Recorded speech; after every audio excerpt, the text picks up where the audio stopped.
అందరికీ నమస్కారం. Epic story లైన్స్‌కు స్వాగతం. ఈరోజు మనం విదుర నీతి గురించి తెలుసుకుందామండి. జీవితంలో మనము సక్సెస్‌గా ఉండాలని, సంతోషం కావాలని అనుకుంటాం. విదుర నీతిలోని ఈ 5 విషయాలను గనుక మనం పాటించగలిగితే ఇవి మన సొంతమవుతాయని అంటారు. ప్రతి ఒక్కరూ తమ జీవితంలో ఆనందంగా ఉండాలని కోరుకుంటారు. అదే సమయంలో కొంతమంది తమ స్వార్థం కోసం ఇతరులను ఉపయోగించుకుంటారు. అంతేకాదు అందరి ముందు తాము మంచిగా కనిపించేందుకు మంచితనం అనే ముసుగులు కూడా వేసుకుంటారు. అయితే ఈ ముసుగులు ఏదో ఒకరోజు తొలగిపోతాయి కదా! అయితే ఇలాంటి స్వార్థపరులకు దూరంగా ఉంటే జీవితం చాలా అందంగా ఉంటుంది. అలాగే ఆనందంగా కూడా ఉంటుంది. విదురుడు చెప్పినట్టు మనం ఈ గుణాలను గనక అలవరుచుకుంటే మనిషి జీవితం ఆనందంగా ఉంటుంది. ప్రతి మనిషిలో మంచి, చెడు అనే 2 లక్షణాలు ఉంటాయి. అయితే కాలక్రమేణా ఒక వ్యక్తి నిజమైన లక్షణాలు బయటికి వస్తాయి. మనిషిలో ఉండే కొన్ని గుణాలు ఆనందానికి దారితీస్తాయని విదురుడు తన నీతి కథలో చెప్పాడు. ఈ 5 గుణాలు ఉన్న వ్యక్తి జీవితంలో ఎప్పుడూ సంతోషంగా ఉంటాడు. కనుక ప్రతి వ్యక్తి ఆనందంగా ఉండాలి అంటే కొన్ని మంచి గుణాలను తప్పనిసరిగా అలవరుచుకోవాలని చెప్పాడు విదురుడు. అందులో మొదటిది సానుకూలంగా ఆలోచించడం. మనం ఆలోచించే విధానం కూడా మన ఆనందానికి దారితీస్తుంది. మన ఆలోచనలు సానుకూలంగా ఉండడం అంటే లైక్ పాజిటివ్ థింకింగ్ అండి.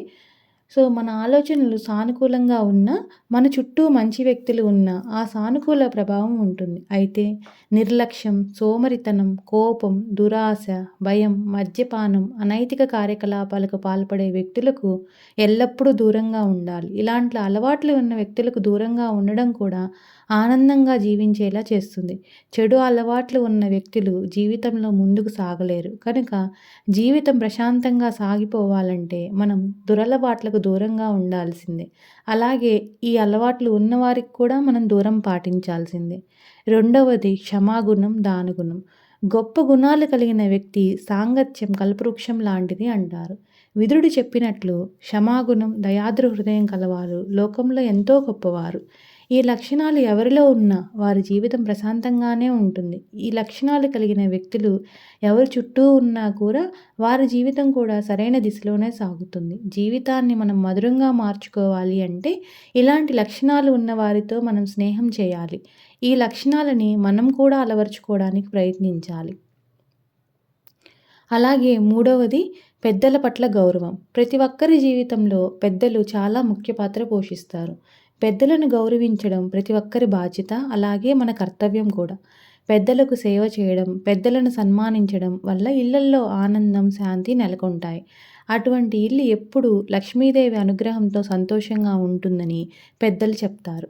పెద్దలను గౌరవించని ఇల్లు దుఃఖంతో నిండిపోతుందని విదురుడు చెప్పాడు. ఇంటిని శుభ్రంగా ఉంచుకోవడం. విదురుడు తన నీతిశాస్త్రంలో ఇంటి పరిశుభ్రత గురించి ప్రస్తావించాడు. ఇంటిని ఎప్పుడూ శుభ్రంగానే ఉంచుకోవాలి. పరిశుభ్రత లేని ఇల్లు పేదరికంతో నిండి ఉంటుంది. లక్ష్మీదేవి కూడా శుభ్రమైన ఇంట్లో నివసిస్తుంది. అక్కడ సుఖశాంతులు నెలకొంటాయి. కనుక ప్రతి ఒక్కరూ ఇంటి పరిశుభ్రతపై శ్రద్ధ వహించాలని విదురుడు సూచించాడు. భగవంతుని పైన నమ్మకం. విదుర నీతి ప్రకారం ఎవరైనా తమ పనిని భగవంతునిపై నమ్మకంతోనే ప్రారంభించాలి. అప్పుడు జీవితంలో విజయం సాధిస్తారు. అయితే కొందరు మాత్రం తామే ఉన్నతులమని తమ గురించి తామే చెప్పుకుంటూ గర్వపడుతుంటారు.